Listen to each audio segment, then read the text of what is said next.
أنا هقولك على العلاج والبقاء يجعلك لو هتصدق وتعمل لا بقولك عليه هتخفى لو مصدقتيش انت حره. قول يا دكتور أنا سمعك. انت مش مريضه بمرض، انت مريضه بعملة سفلى، ولا عمل العمل دا يبقى جوزك، وعمل كذا علشان عاوز يخلص منك ويتجوز أختك. كنت متوقعة أن نعمه متصدق نيشا، بس رد فعلها كان غريبة أو ردت عليا بكل برود وقالت: كنت عارفه أن بوسة مش بيحبنا وعاوز يتجوز أختها، بس ما كانتش متوقعه أنه يحاول يتخلص منها بالشكل ده علشان يتجوزها، حتى أنها رده كنت عارفه أنه صمم ده علشان أختها تيجي معايا ويشوفها ويتكلم معها. ويا مصبرك عليه مدام كنت عرفه أنه مش عاوزك وعاوز أختك. بنت أنا مخلفه منه بنت ما كناش عاوزها تتربى بعيد عن أبوها. ودلوقة وهي عليه فتطلق منه وهو حر فلا يعمله. لما نعمه قالت لا ردها ساعتها قولت لها على حاجات تعملها علشان تخلص من التعب لها فيه.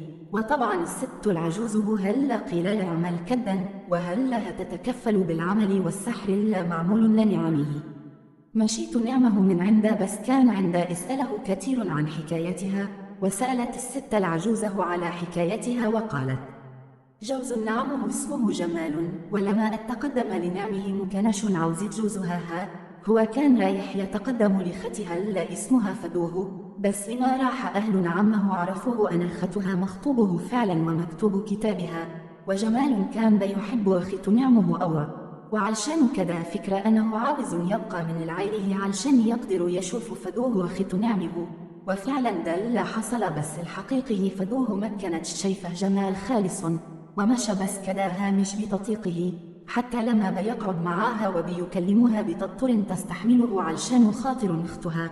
وسن جمال كان بيتوهم أنا فدوه معجبه بيها كمان، وتجوز جمال وتجوزت فدوه، بس بعد كان سنه جوز فدوه يموت، وساعتها جمال أتجدد لامل جواه، ويقرر ساعتها أنه يتخلص من نعمه.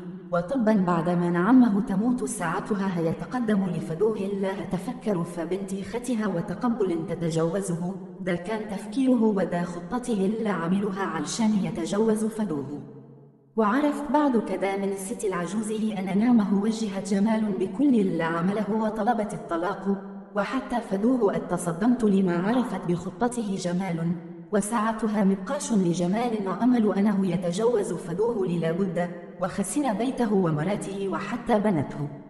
بينما كنت بقابل حالات سنيه كثير فالعياده، وفضلت قدرت اشتغل فالعياده لمده كبيره أو تعدى 10 سنين، وبقى لي اسم لا معروف فالبلد كلها، وكنت فاكر أن مفيش حد يقدر يكتشف الحقيقة غدا، بس مفيش حاجة بتستخبى طول العمر، وحتى السر بتاعه كان لازم يجيله يوم ويتكشف، وده حصل لما جال واحد معاه ابنه اللي عمره يدوب 5 سنين، واول لما قعدت وبسيط على ابنه ومن غير ما المسه قولت له: ابنك عنده ورم فمنطقه حساسه فالمخ.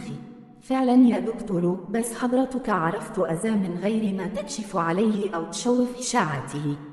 ممكن تقول ده لخبره، وطبعا لا خبره ولا حاجه، الست العجوز هل عرفتنا الطفل عنده اتكلم أبو الطفل وقال: عارف يا دكتور، ربنا رزقنا بابن كريم بعد جواز 9 سنين من غير خلفه، زي ما بيقول جاء بعد شوقه، ولما ربنا كرمنا بهن اكتشفت بعديها بكم شهر أنه عنده ورم في المخ، وأنه مش يعيش أكثر من 14 سنة، وما كانتش مصدقة كلام الدكتور إلا قال كدا، وروحت لدكتور تاني وثالث بس اللي لاسف قال نفس الكلام، بس أنا ما لستش وفضلت أروح لكل الدكاتره، وعند استعداد أبيع إلا قدام ولا ورايا، ولما سمعت عنك يا دكتور جت لك يمكن لقى عندك العلاج.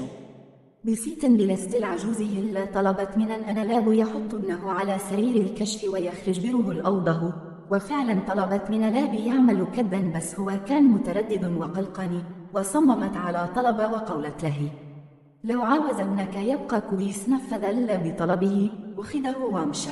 ساعتها نفذ لاب اللي طلبته منه وخرج وساب ابنه. وساعتها ابتدت الست العجوزة العمليه بتاعتها على طول.